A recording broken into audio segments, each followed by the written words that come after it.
So you're thinking about buying a CQC holster? Well, here's a hands-on experience to see what it looks like and feels like in the hands. Starting with this Kydex, it's the perfect thickness, so not too thin where it doesn't hold structure, but not too thick where it takes up unnecessary space. Moving over here is the tensioner screws to create more or less tension on your firearm, so it comes in and out at the desired pressure.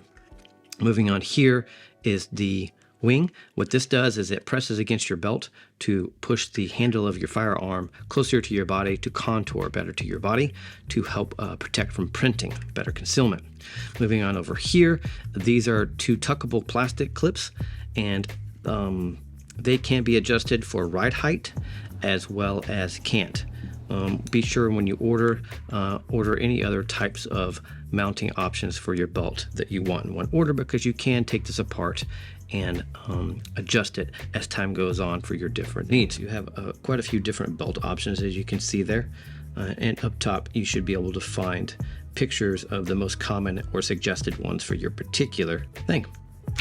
This is a light bearing holster, so most of your inside the waistbands are going to look something similar to this. That's your CQC holster option. And before I forget, they always send a bag full of extra parts and pieces, some candy in there and some swag to make sure that you're good to go for any problems you might have or any changes you might want to make on it. And that's about it. My name is Mike over here at the Gun Channel, and I hope that helps you make an educated decision for what's best for you.